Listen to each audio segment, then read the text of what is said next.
क्या कोई ऐसा व्यक्ति है जो इनको भी कंट्रोल करता हो? आपने हमेशा सुना है कुछ लोगों के हाथ में दुनिया का सारा पैसा है, सारी पावर है, वही सब कुछ कंट्रोल करते हैं और तेजी मंदी कुछ भी हो उनका पैसा कभी कम नहीं होगा, वो हमेशा पैसा कमाएंगे। आखिर कौन है वो कुछ लोग? आज बात करेंगे ऐसे ही एक व्यक्ति और ऐसी कंपनी की। व्यक्ति का नाम है लैरी फिंक, कंपनी का नाम है ब्लैक रॉक। ये व्यक्ति संभालता है 9.3 ट्रिलियन डॉलर। आप पूछोगे राहुल जी ये कितना होता है? सर इंडिया की जीडीपी है 3.2 यानी 140 करोड़ भारतीय 365 दिन 24 घंटे काम करके जितना पैसा कमाते टोटल जीडीपी उसका 3 गुना अकेला व्यक्ति संभालता है। 9.3 ट्रिलियन का 1% 93 बिलियन होता है और इतनी तो भैया अंबानी जी की नेटवर्थ नहीं है अभी। और एक ही आदमी के पास जितना पैसा आया कैसे? ये लैरी फिंक कौन?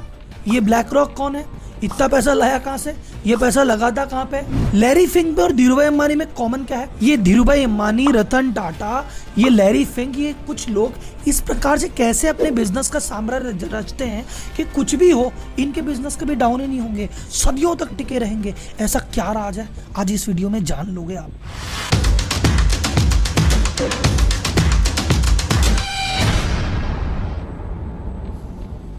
अब पहला सवाल, ये साला है कौन लैरी फिंक? हमने नाम ही नहीं सुना इसका। भाई साहब जितना बड़ा काम लैरी भाई ने किया है ना, उसको करने के लिए जो जिगरा चाहिए, या तो दिल टूट के आता है, ईगो हट होके आता है। जब बंदा इस मोड में रहता है ना कि ठुकरा के मेरा प्यार तू इंतकाम दिखेगी, तब जाके इतने बड़े बड़े काम होते हैं। भाई साहब ने पढ़ाई की थी पॉलिटिकल साइंस की, लेकिन कमाने घुस गए शेयर मार्केट में। अब देखो पॉलिटिक्स से क्या मिलता है? पावर। और स्टॉक मार्केट से क्या मिलता है? पैसा। और जो बंदे को इन दोनों की समझ है वो बड़े बड़े गेम खेलेगा। भारत में इन दोनों की समझ किसको थी? धीरूभाई अंबानी को। स्टॉक मार्केट के भी जानकार थे, बिजनेस में भी हाथ पक्का था और पॉलिटिक्स में भी सही पकड़ थी। इस चक्कर में उन्होंने इतना बड़ा साम्राज्य रच दिया उस समय जो कोई सोच नहीं सकता था। टाटा बिरला के नाम हुआ करते थे, उनको पार करके अंबानी जी पैदा हुए और ऐसा ही कुछ किया लैरी फिंक ने और इतना बड़ा नाम बनाया। आखिर किया क्या, आगे डिस्कस करेंगे। तो इन्होंने जब 23 वर्ष की उम्र में काम चालू किया तो बॉस्टन करके कंपनी में चालू किया। उन्होंने एक चीज इन्वेंट की, डेट सिंडिकेशन। इन्होंने कहा जो छोटे मोटे लोन बांटते हो ना, इसको एक काम करो, इसका बंडल बना लो और टुकड़े करके अलग अलग चीजों में बांट दो। अब ये जो चीज थी डेट सिक्योरिटाइजेशन, यही वो चीज थी जिसके कारण सन 2008 में इतना बड़ा क्राइसिस आया था। तो जिस क्राइसिस से अमेरिका और पूरी दुनिया हिल गई थी, इस भाई ने उसकी नींव रखी थी। 23 साल की उम्र में काम पे लगे और 31 साल की उम्र में बन गए बैंक के एमडी। इस कंपनी को इन्होंने इस साल में $1 बिलियन यानी 8,000 करोड़ से भी ज्यादा कमा के दिया। आप बोले राहुल जी स्टोरी तो बहुत बढ़िया चल रही है, फिर इसमें दिक्कत कहाँ है? ईगो हट कहाँ है? ईगो यहाँ पे हट हुआ कि भाई साहब कंपनी होती है। इतने सालों में 8,000 करोड़ कमा के दिया, बट ये ओवर कॉन्फिडेंट हो गया, अरे अपने को सब आता है, अपने को सब आता है, थोड़ा ज़्यादा रिस्क ले लिया और एक ही क्वार्टर में मात्र 3 महीने में $100 मिलियन यानी लगभग 800 करोड़ का घाटा लगवा दिया। अब भाई साहब ये जो घाटा लगा, इस घाटे के साथ इनकी इज्जत गई। मार्केट में बोले वो बड़ा नेता बना फिरता था, ये किया वो किया, लग गए ना भाई साहब, लग गए ना भाई साहब। तो पूरे मार्केट में ऐसे अनटचेबल हो गया, कोई इसके साथ काम नहीं करना चाहता, कोई इसको नौकरी भी नहीं रखना चाहता। और जो करंट फर्म थी उसने ये नहीं सोचा भी 1 बिलियन कमा के दिया है, उसने कहा कमा के दिया जो दिया, तूने ये क्या कर दिया, तो बाय बाय टाटा जय माता दी। तो उसके बाद बंदे का ईगो हट हो गया, बोले साला इतना कमा के दिया तुम भूल गए, जाओ किसी के लिए काम नहीं करते, खुद की कंपनी खोलेंगे। तो 1988 की उम्र में जब ये 35 साल के थे, इन्होंने कहा फंड कहाँ से मिले? तो इनको मिले भाई साहब मिस्टर स्टीव। ये भी अपने तरह के लेजेंडरी इन्वेस्टर थे, इन्होंने भी अपनी ज़िंदगी में खूब दुम धड़ाके किए। उनको लगा ये बंदा टैलेंटेड है, इसमें दम तो है, इसको मौका देना चाहिए। इनकी कंपनी का नाम था ब्लैक स्टोन। तो इन्होंने कहा कि चलो अपन साथ में पार्टनरशिप कर लेते हैं, मैं $5 मिलियन आपको देता हूँ क्रेडिट लाइन और आप काम तो चालू करो। अब इनको काम का एक्सपीरियंस था, चोट खाए व्यक्ति थे, ईगो हट व्यक्ति था, इन्होंने धीरे धीरे काम किया, एक्सपर्ट तो ये चीज़ थे। एक समय आया, जी जो कंपनी है जनरल इलेक्ट्रिक, उसके सीईओ थे जैक वेल्च। उनके पास बहुत सारी ऐसी एसेट फंस गई थी जो समझ नहीं आ रहा था इसका क्या करे, और फाइनेंशियल एसेट थी। लैरी फिंक को बुलाया, बोले भाई ये एक्सपर्ट है, ये चीज़ें जानता है, इसी ने इन्वेंट की है। ये गया और उन्होंने जाके जी की वो प्रॉब्लम सॉल्व कर दी। तो वहाँ से थोड़ा पैसा मिला और जी ने कहा यार हमारे ये वाले मैटर तुम दिखा करो। और जब जी ने भरोसा किया, जो कि नंबर 1 कंपनी थी, तो भाई साहब धीरे धीरे सबने भरोसा किया। तो मात्र 5 साल के अंदर इनका जो असेट अंडर मैनेजमेंट है वो हो गया 20 बिलियन और धीरे धीरे कंपनी आगे बढ़ने लगी। अब जो स्टीव भाई साहब थे वो अपने ज़माने के खिलाड़ी आदमी थे, वो कहते हैं मेरे हिसाब से चलो। लेरी भाई अपने जमाने का आदमी था, कहता मैं ऐसे चलूँ। जब तो दो कद्दावर आदमी होते हैं ना तो ईगो बढ़ता है। तो इन्होंने कहा यार भैया एक काम करो, अपनी इन्हीं अलग हो जाते हैं। तो ये ब्लैकस्टोन ग्रुप से लेरी भाई अलग हो गए और ये शायद स्टीव भाई की जिंदगी की सबसे बड़ी गलती थी। और इन्होंने ब्लैकस्टोन से अलग होकर नई कंपनी बनाई, नाम रखा ब्लैक रॉक। भाई पत्थर तो है ही, काला ही है, तेरा स्टोन मेरा रॉक। अब सबसे बड़ा सवाल कि राहुल जी समझ तो आ गई कि ब्लैक रॉक क्या है, ये करती क्या है और इतना पैसा आया कहाँ से? पहले तो ये बताओ, 9 ट्रिलियन आया तो आया कैसे? अब मैं बताता हूँ आया कैसे। सर जी पेंशन फंड होते हैं, जैसे भारत सरकार में ऐसा मान लो आपकी पेंशन कट रही है, आपकी 30 साल तक पेंशन कटेगी, मिलेगी तो आपको 31वें साल जाके जब आप रिटायर होगे। तो ये जो पेंशन कट रही है और सरकार के पास पैसा इकट्ठा हो रहा है, ये पैसे का सरकार क्या करेगी, पेंशन फंड का क्या करेगी? ये कहते भैया इसको कहीं ठिकाने लगाओ, इसको कहीं इन्वेस्ट करो, पेंशन देनी है। तो ये पैसा किसके पास है? ब्लैक रॉक कहता दो मैं संभालूं। और ये जैसे भारत का संभाला, ऐसे न जाने कितनी कंट्रीज हैं और कितनों के फंड है। इन जैसे मान लो फॉर एग्जांपल डिफेंस वालों का एक अलग फंड है, रेलवे वालों का अलग फंड है, शिक्षा विभाग का अलग फंड है। तो अलग अलग डिपार्टमेंट के, अलग अलग स्टेट के, सेंट्रल गवर्नमेंट के ऐसे कितने ही फंड हैं। ऐसे फंड संभालता है मेरा भाई। एक आता है सोवन वेल्थ फंड। अब इंडिया के पास बहुत सारा पैसा है, एक्स्ट्रा पैसा है, भैया हमको भी तो इन्वेस्ट करना है, हमको भी तो रिटर्न कमानी है, खाते में पड़ के क्या मिलेगा? बोले यार ब्लैक रॉक भैया देखोगे। आरबीआई के पास बहुत सारा पैसा, आरबीआई बोले क्या करे पड़े पड़े, बोले भाई ब्लैक रॉक देखोगे क्या? तो ऐसे बड़ी बड़ी देश, बड़ी बड़ी कंपनियों के बैंक, बड़े बड़े पेंशन फंड ये लगाते हैं ब्लैक रॉक में पैसा। फॉर्चून 500 कंपनीज, बड़े बड़े इंडिविजुअल्स को फॉरेन बफे करा, मैं 90 बिलियन का आदमी हूँ, ये 10-20 बिलियन इसको दे देते हैं। जिनको हम पैसा दे रहे हैं वो इसको पैसा दे रहे हैं। अब 9 ट्रिलियन कितना होता है कि वर्ल्ड के 300 बड़े पेंशन फंड का टोटल करो तो 6 ट्रिलियन होता है और ये अकेला 9 ट्रिलियन है। इस फंड मैनेजमेंट करने वाली टॉप 3 फर्में हैं। एक है आपकी ब्लैक रॉक जिसकी हम बात कर रहे हैं, सेकंड आता है वैनगार्ड, तीसरा आता है state street capital.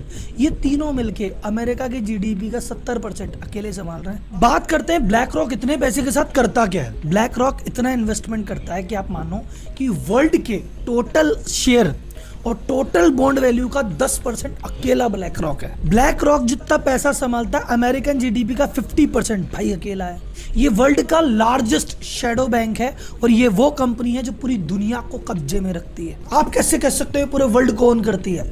Sir Apple इतना बड़ी कंपनी है, अपने सेक्टर की नंबर 1 कंपनी, उसमें 6.5% ब्लैक रॉक रखती है। वेरिजोन में 7.5%, फोर्ड में 7.25%, फेसबुक का 6.5%, वेल्स फार्गो बैंक का 7%, जेपी मॉर्गन का 6.5%, डॉइचे बैंक का 4.8%। कुल मिला के लगभग हर बड़े सेक्टर में, हर बड़े देश में, हर बड़ी इंडस्ट्री में इसका हिस्सा है। अब बात करते हैं पावर ऑफ ब्लैक रॉक की। ब्लैक रॉक टेक्नोलॉजी इतनी पावरफुल कैसे? 2010 में इसको अवार्ड मिला था मोस्ट इन्फ्लुएंशियल फाइनेंशियल इंस्टीट्यूशन है वर्ल्ड का। चाइनीज गवर्नमेंट आपको जानते हो हर जिसको आने अंदर नहीं आने देती। ये पहली ऐसी कंपनी है जिसको चाइनीज गवर्नमेंट ने अलाउ किया, चलो भाई साहब तुम तो आ जाओ इन्वेस्ट कर दो। जितनी भी मेजर इंडस्ट्री है, energy, oil, gas, transport, clear energy, इन सब में इनके शेयर हैं। अक्रॉस यूरोप में जितने भी बड़े देश हैं सबकी बड़ी बड़ी कंपनियों में इनके इन्वेस्टमेंट है। अमेरिका में, एशिया में, किसी भी देश में, किसी भी सेक्टर की सबसे बड़ी कंपनी है उसमें ब्लैक रॉक शेयर लेके बैठ जाती है। ये कितनी पावरफुल है आप इस एग्जांपल से समझो। 2008 में जब क्राइसिस आया था, बड़े बड़े बैंकों की लंका लगी हुई थी, समझ नहीं आ रहा था क्या करें, तो यूएस गवर्नमेंट ने कहा कि भैया तुम टेंशन मत लो, तुम्हें हम चाहिए। कंपनियों में इनके इन्वेस्टमेंट है। अमेरिका में, एशिया में, किसी भी देश में, किसी भी सेक्टर की सबसे बड़ी कंपनी है उसमें ब्लैक रॉक शेयर लेके बैठ जाती है। ये कितनी पावरफुल है आप इस एग्जांपल से समझो। 2008 में जब क्राइसिस आया था, बड़े बड़े बैंकों की लंका लगी हुई थी, समझ नहीं आ रहा था क्या करें, तो यूएस गवर्नमेंट ने कहा कि भैया तुम टेंशन मत लो, तुम्हें हम बचाएंगे। लेकिन गवर्नमेंट को क्या पता किस बैंक को कितना पैसा देना है, तो उन्होंने कहा भाई साहब किसी एक्सपर्ट को लेके आओ। एक्सपर्ट कौन? Larry Fink. ऐसा नहीं कि 10 जनों को बोला, सेलेक्ट किया, फिर एक बंदा चुना, नहीं, सीधा पहला फोन, ब्लैक रॉक भैया इधर आड़ा, लैरी फिंक आइयो, ये संभालो। अब लैरी ने कहा गवर्नमेंट साहब मैं बताता हूँ किसको इधर, इसको इतने दो, इसको इतने दो, इसको इतने दो, और ऐसे करके धीरे धीरे अर्थव्यवस्था को उभारा। पर जितनी सभी कंपनियों को इसने फंड किया, उन कंपनी में खुद में ये बहुत बड़ा शेयर होल्डर था। और इंटरेस्टिंग, ये 2008 का क्राइसिस लेके भी ये भाई आया था, तो क्राइसिस लाने में भी यही था, सुलटाने में भी यही था, और जिसको सुलटा के जिसको उबारा उसका शेयर होल्डर भी यही था। अत्र तत्र सर्वत्र सेम कहानी 2020 में कोरोना के टाइम पे प्ले आउट हुई। कोरोना के टाइम पे ऐसा था, बॉन्ड मार्केट हिल गया था कि भाई साहब इधर तो है ही नहीं, तो बड़ी बड़ी कंपनियों को लगा भैया अब तो लिक्विडिटी आ जाएगी। फिर गवर्नमेंट बचाने आ गई कि अरे हम बैठे, हम टेंशन मत लो। पर गवर्नमेंट बोले किस में क्या करें, बोले लेरी बहने का मैं बचाता हूँ। उन सभी कंपनियों को बचा लिया जिसमें खुद शेयर होल्डर था, सरकारी पैसे से। अब बोले राव जी इतना बड़ा आदमी, इतनी बड़ी कंपनी, हम इसको जानते क्यों नहीं है? क्योंकि ये चाहता ही नहीं तुम इसको जानो। देखो एक इंटरेस्टिंग चीज़ बताता हूँ, नए नए पैसे और पुराने पैसे में फ़र्क क्या है। नए पैसा वाला आदमी पैसे खर्च करता है कि दुनिया मुझे जाने, पुराना पैसे वाला आदमी पैसे खर्च करता है कि दुनिया मेरा नाम नहीं आना चाहिए। अब एक लास्ट सवाल जाते जाते, आपने कहा था राहुल जी ये अंबानी टाटा सीन समझाओ। देखो मैंने एक वीडियो बनाई हुई है मेरे चैनल पे, टाटा एम्पायर। मैंने आपको बताया कि टाटा ग्रुप ने हर इंपॉर्टेंट सेक्टर में अपनी कंपनी खड़ी कर दी। पर्पस ये है कि ये बड़ी बड़ी कंपनियां क्या करती है, हर सेक्टर में ब्रांड बना लेती है, हर सेक्टर में काम कर लेती है। तो जैसे मोटा भाई बोलते हैं कि तुम आज की रेट में कुछ भी लेने जाओ, तुम किराने का सामान लेने जाओगे तो मेरी कंपनी है, तुम दवाई लेने जाओगे तो मेरी कंपनी है, तुम कपड़ा लो, जूता लो, फर्नीचर लो, तुम खिलौने लो, तुम कैंपा कोला पियो, तुमको जो करना है करो, हर जगह मेरी कंपनी है, मैं तो कमाऊंगा। सेम चीज़ टाटा करता है कि भाई चाय भी दूंगा, नमक भी दूंगा, प्लेन भी उड़ाऊंगा, सॉफ्टवेयर भी बेचूंगा, स्टील भी बेचूंगा, सब काम करूंगा। तो कहीं पे भी ग्रोथ आएगी भाई हमारी कंपनी तो संभाल लेगी। तो ब्लैक रॉक ने भी क्या कर रखा है, यूरोप डूबेगा एशिया में कमा लेंगे, आईटी डूबेगा सीमेंट में कमा लेंगे, हर जगह लेके बैठा है भाई कर लो तुम क्या करोगे। अभी बड़ी कंपनियां डाउन क्यों नहीं होती? जैसे किसी ने मेरे से पूछा राहुल जी ये सऊदी अरामको इतनी बड़ी कंपनी है, अब तेल खत्म हो जाएगा तो इसकी वैल्यू क्या रहेगी? इसकी वैल्यू फिर भी ज़्यादा रहेगी, क्योंकि आज सऊदी अरामको के पास इतना पैसा है। वो क्या कर रही है, वो एप्पल का स्टॉक खरीद के बैठ गई, वो रिलायंस का स्टॉक खरीद के बैठ गई, वो चाइना में 5 कंपनियां खरीद लेगी। तो धीरे धीरे हो सकता है, आज देखो फॉर एग्जांपल बहुत सारा पैसा, आज मेरे पास 100 करोड़ रुपए है, पर मेरे 100 करोड़ रुपए धीरे धीरे खत्म होने वाले हैं। तो मैंने 100 करोड़ रुपए कहाँ किया, ऐसी नई कंपनी में इन्वेस्ट कर दिए जो अब उभरेगी।